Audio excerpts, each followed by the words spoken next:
really at the core of our practice here is sitting meditation. I think 30 minutes is a good amount of time to sit, in my opinion. Of course, as Teresa, Nicholas, others who are here today will remember from a long time back,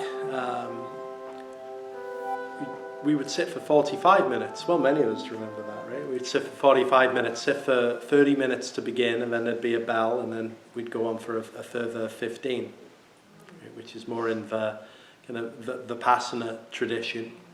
And that changed somewhat with part of the change of a disruption of the COVID era, right? When we moved to online, and then we decided to move to hybrid, which has taken a lot of people and a lot of work to set this up to run so well, which I appreciate. So then we decided, okay, well, 30 minutes and a shorter break so that everybody can participate. But in that 30 minutes of sitting time, how are we using that time? What are we involved in for that period of time? From my standpoint, when I sit here and I look out at the room, I've got a good view from here, and everyone's sitting so still and so well, so quietly. You can barely hear a pin drop in here. Although we were blessed with a very low-flying plane at some point, I'm just like, it's kind of sounds like it's headed for the church, just kind of, right? Buster's pretty close. Unless we've got we've got a Long Beach meditation banner on that? Who knows? Maybe that's what's next, But yeah, but in here, very, very silent and still. And yet, I'm sure for all of the people in here, between the ears, maybe quite a lot going on. Maybe a little bit of busyness and some other things flying around, looking still on the outside, maybe a little less still on the inside. But no matter when we come to meditation as perhaps a beginner, is anyone here for the first time today? Welcome. Yeah, well, a couple of people actually. Welcome. Yeah, I hope that was a positive experience for 30 minutes of sitting. It can seem quite daunting often to sit for that long. So thank you for going into it wholeheartedly. But right from the beginning, if we're a beginner or we've been sitting, as some of you here, for many years. Meditation really is an act of peacemaking. So it is time spent in making peace with the world, making peace with the self. There's clearly an enormous amount of division and conflict in the world. If we look broadly, nationally, globally, at this point, right, because of these extraordinary devices that beams in news from every corner of the world every minute, we're deeply aware of the division and separation in the world. And then in our own lives, in our own local groups, within our families, our work colleagues, our communities, there's always there's this appearance of conflict in ways small and large, small conflicts, large conflicts. Such as the life of a human being. It's always been this way in the life of human beings for all of these tens of thousands of years. We don't seem to have changed very much, really, in all of that time. The technology and the way we live might have changed a lot, but as human beings, the human condition seems very unchanged over the epochs. Right? This is how, if we look back into the tradition, all the way back to the Buddha, and those times when they talk about the human condition and the human lived experience, it's completely relevant. It's the same experience, different circumstances, but still utterly completely human, prone to the same ups and downs.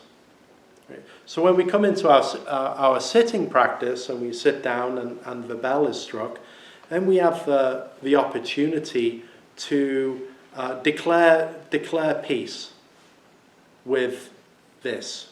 Declare peace with the self, or with the world. However we might want to describe it, the self, the world, reality.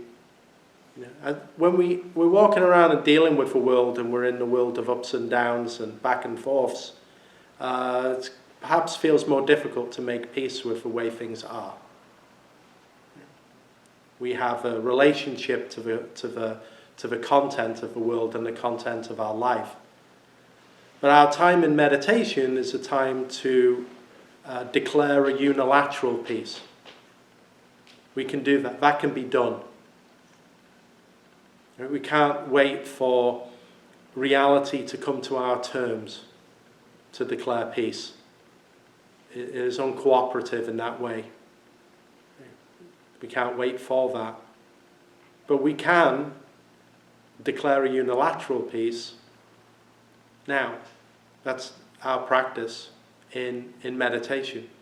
It starts in perhaps a smaller, more personal way, declaring peace with the content of our own mind and the way that we are showing up and appearing.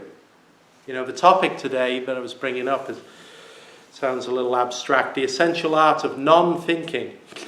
Non-thinking. And this is taken from a teaching of in Zen Buddhism from the 13th century Japanese Zen teacher Dogen Zenji. He was a long-time practitioner. He'd been born. He joined a monastery at a very young age, as was quite common in that era for people born into his circumstances, his kind of status. He had an education as a novice Buddhist monk from a very early age, and he completed the equivalent of school or university at that time, and was a fully trained Zen monk, and had studied Zen koans and worked through the tradition, and was certified to teach. But he was someone who wasn't so, like the Buddha, wasn't so interested in just getting the certification of a name, of a title. Right? To become a teacher, he still had unanswered questions around the nature of self, the nature of the dharma, the nature of the world, which is an extraordinary... we live in an extraordinary question. We live within an extraordinary mystery. Right? I was just reading last night. I'm signed up to things that give me these like new kind of scientific discoveries. I like cosmology and that kind of realm of science. And I was reading something about how the new James Webb telescope. Right? It's the one that replaced the Hubble telescope. And these extraordinary images that it finds, and they were doing this experiment, and they found that galaxies tend to rotate clockwise.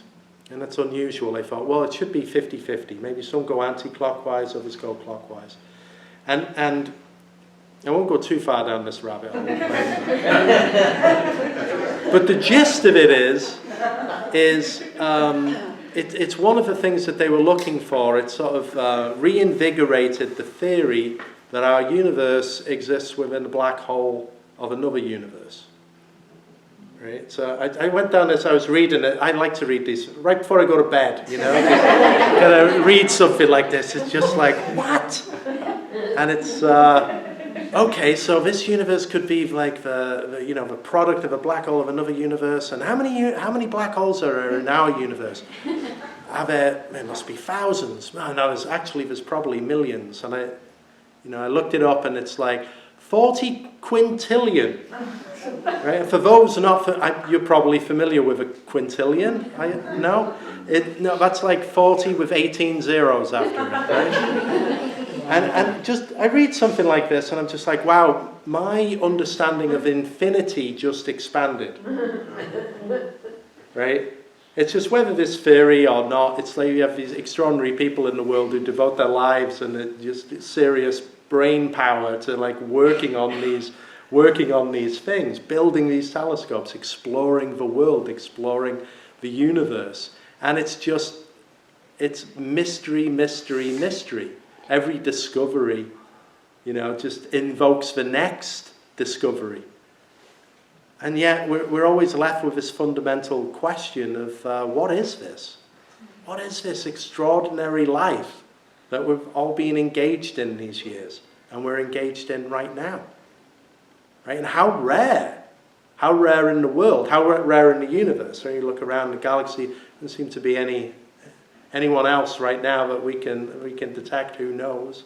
But it seems to be extraordinarily rare to be alive and to be experiencing this. Most of the people who have ever lived are no longer with us, or they haven't appeared yet. But we're here now. And that's something that's often we can cover up in just our everyday life of like going to work, paying the bills, dealing with responsibilities and things that we need to take care of, planning for the future. Right? Sometimes that basic wonder of what is this can be somewhat covered over. So our practice of meditation, I mentioned at the beginning, activating an inquiring mind. Activating an inquiring mind, the mind that wants to look and experience. Now, when we sit, we're often dealing with this I-me identity center, right? The sense of me in the world, experiencing the world which is somewhat out there, and my filter and screen of preferences surrounding the content. Right? So we could be, this is a good meditation, or this, whatever that might mean, or this is not a good meditation, or I'm struggling here, or I'm enjoying this. Wherever we might land amidst the content. It's me doing meditation. But with practice and with realization, it's less me doing meditation and much more meditation doing me, or revealing me. This is what I mean with this unilateral peace, where instead of it being me experiencing things, we let that way that we categorize and weigh the content, just let that go. Really let that go. Fully allow the plane to fly over. Fully allow the buzzing of the phone notification. Right? Fully allow one's own questing and thinking mind. Right? Sometimes if we're, the essential art of non-thinking, Dogen talked about as being, that is the art of Zen sitting. Non-thinking. And he says, how do you approach, how do you practice this non-thinking? Right? Because that tends to be pretty much always occurring thought. When you say, I wonder for you, for that 30 minutes, you may find yourself walking down a street where you grew up as a child. Bizarrely, it just springs into the mind. Or like thinking about tomorrow and just like, I'll have to remember to do so-and-so. Or maybe some unfinished conversation with somebody earlier in the day that kind of stirred us up. Maybe that is happening. There's just, 40 quintillion ways we have to think about ourselves and about the world while sitting. And often for us as human beings, we find that more addictive and more important than the sound of the plane or the feeling of the kind of a chiller air than usual, maybe a little, right? It's good temperature for sitting. You don't want to be too comfortable, right? So we find ourselves sometimes in that trapped in a kind of relationship to thought when sitting. Measuring and picking and preferring over the content and finding it hard to sit. But sitting meditation, it doesn't need to be difficult. difficult or easy.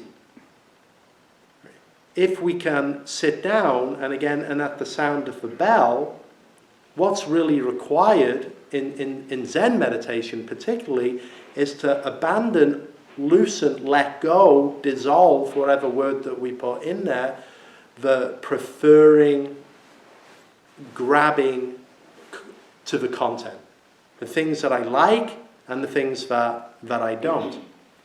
But we find when we look in that it's not like an off button. You know, you can't like kind of turn that off. Have you ever tried to like stop thinking, right? It's like that, like, don't think about a pink elephant, right? Got you, right? It's like, don't think about pink elephants, right? So if we try to like stop thinking, that's not it, right? But what is essential is to let go of the, really to go deep with meditation, is to let go of the impulse, which it begins often as an unconscious impulse, but with time is a conscious decision of whether you add to thinking when sitting. It can become quite alluring to be like, well, I finally got some quiet time away from whoever it is, you know, or whatever it is. I finally got some time to myself now. You know, you can sit, and maybe the more kind of banal thoughts about this and that aren't so interesting don't grab us, but then there'd be something a little deeper there when it's like, oh yeah, and then we indulge ourselves. I'll just ponder this one a little bit. Or maybe that's not a conscious decision. You just, especially for when we're beginning, you just find that you can't stop doing that. You're just falling into thinking about things. Right? But the aspect I'm talking about of making peace or making a unilateral peace is not to call thinking about things bad, like I'm not doing meditation properly. It's to have no relationship. It's to have no desire to stop thinking or to add to thinking, but just to look and allow, like you allow the siren. You know, we tend to have a sense of like localized self, where this is me, fingers and toes, here I am, you're out there, siren somewhere down the street. But when you're really very still in sitting, time and distance disappears. Like, how close is the siren? How far is the siren? Well, that starts to fall off, and it's just that, just sound, deeply just this, just sound. But that sound is happening within this vast container, which is also full of people and everything else. Right? The mind is always full. The world is always full in that sense. And yet when we sit, we might find ourselves a little bored, right? Because we're used to engaging this self, this curiosity of a consciousness that we have, and we like to get into stuff. Like and ponder things or work things out or weigh one thing against another. We have a very powerful ability to do that as human beings. Right? It's how we've been able to create all of this curious world that we've built. And yet it isn't so good at ending suffering or ending the basic dissatisfaction that we're all embroiled in as human beings. Like the Buddha pointed out a couple of thousand years ago, that as human beings we are deeply involved in attachment and aversion. Clinging to things and pushing other things away. We have this relationship to the forms of the world and the forms of our life. The things that we like and we crave and we enjoy or we have pleasure from, we want those, and we want more of those, please, right? And then the things that we don't want, the things that feel intrusive or we don't want in our sphere of experience, we try to push those away. Again, in sitting, particularly in Zen sitting, this non-preferential way is to drop the value system over what's positive and what's negative. Because all of those preferences are just written between the ears as a conditioned opinion. Right? Our ideas around what's good and what's bad, those can flip around. Right? Our relationship to the world and the content of the world and the content of our life it's not a fixed thing. It's always moving around. Meditation is coming to the still point. We return to that still point every night when we sleep, but we're not conscious of it. Right? But what a curious thing. Sometimes if you ever get like a really good night's sleep and you wake up in the morning, you're just like, that was great. What was great?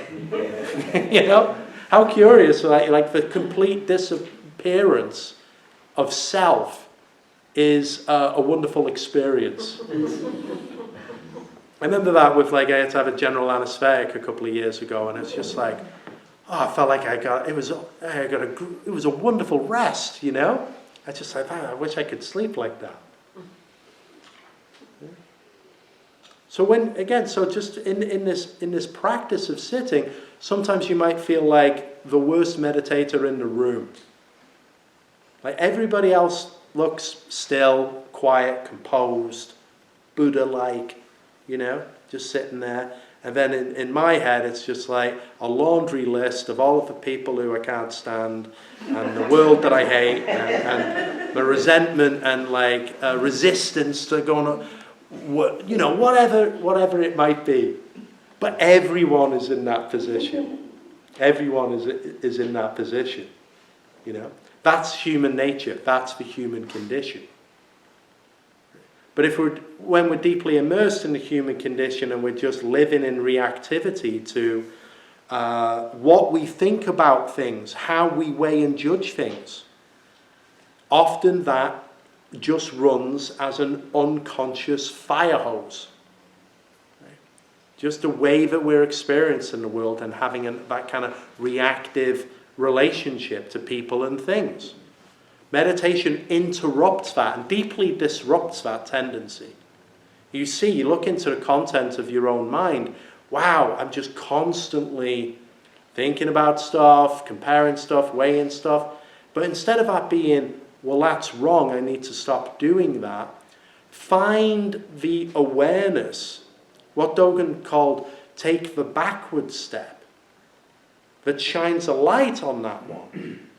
Right? So you sit as the awareness that is experiencing yourself. You ever have that? You sit and you can watch your own mind run and your own thinking unfold. And it's just like, wow, well, who am I now then? If I'm just watching this occur. That awareness that you are, that's the awareness that everyone and everything is. We all have that common root. Although we're all appearing, we look a little different, we're a different age, have a different history, a different experience. We all have this same root awareness that we're experiencing each other as now. And no one knows what it is. Or whether it came out of a black hole or not. Who knows? Right? We have this, dare I say, gift of awareness. We're here. This is our life. And to peel back from just the laundry list of me, I, them, and what I have to do about everything, and to take some time to sit and really take true refuge. Find the refuge of genuine still presence that is unperturbed and has no struggle with the way the world appears.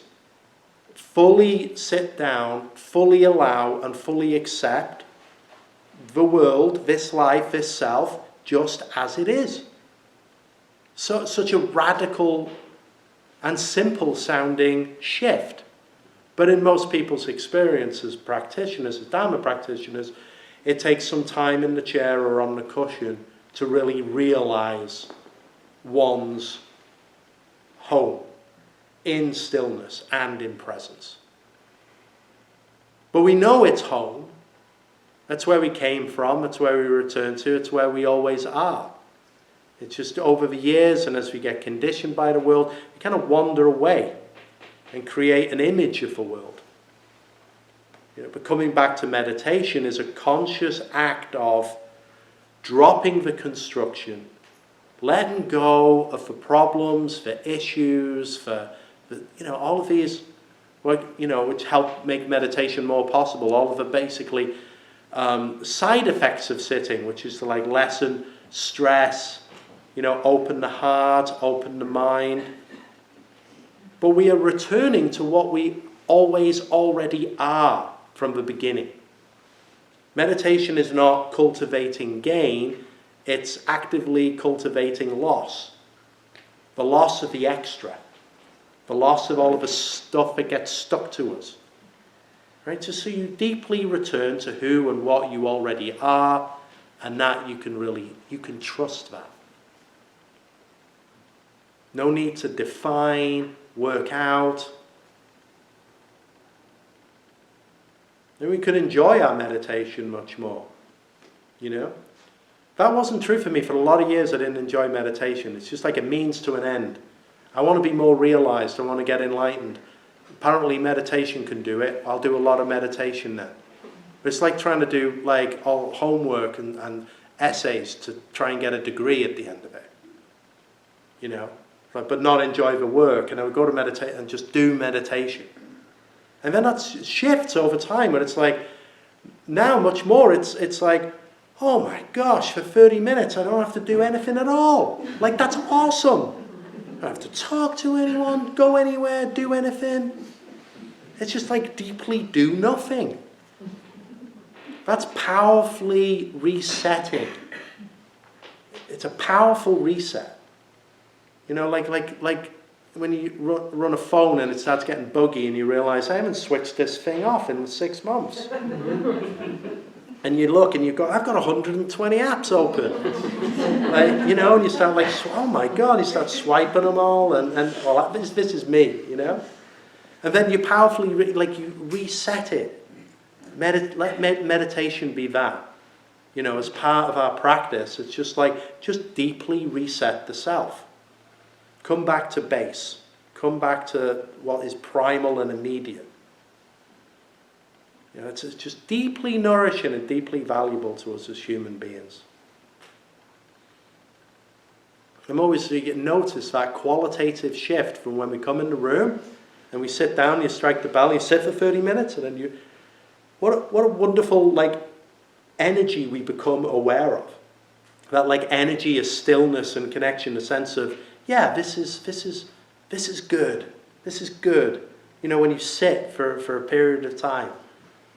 I have never left meditation and if meditation ended and I'm just everything's much worse now. Maybe that could happen. But usually we notice a tangible, no, I feel more settled. I feel more centered. I feel much more myself, my true self. But I, with the identity, often struggles with the discipline of, it's time for meditation. Yeah, I think I prefer to watch White Lotus. I've just realized, it just popped into my head, there was a new episode of White Lotus tonight. So that's my pitch for meditation and for continued practice of this very simple way. Basic concentration that we learn. We have technique for that, especially for when we're coming into it anew. Technique in order to help learn to sit still. But then that ever deepening, that refinement that is just peeling things away and ever more just sitting a little more down every time. Until you can really come to that place where you can sit, and it doesn't matter if it's 10 minutes, 30 minutes, or you could sit there all day. That's, now I'm in a chair, I'm I could sit here a long time now. On the ground, you have to start moving after a little while, so I'm not sure. Maybe that happens in a chair too, I'll find out. right? But the mind that's really at home and still has no problem with meditation, has no problem with zazen. You could just be home. Be at home and let the world be at peace. But it has to be declared here. It has to be declared here. Don't wait for the world to come to terms. It never will. Hi, my name's Tim. It's the generosity of people like you that make these videos possible. If you had some benefit from the video and feel an urge to donate, you can make a donation here. If you're interested in seeing more because you're curious, you can click here and see more videos. And if you're interested in subscribing to Long Beach Meditation, you can click here. Thank you so much for your attention. Take care.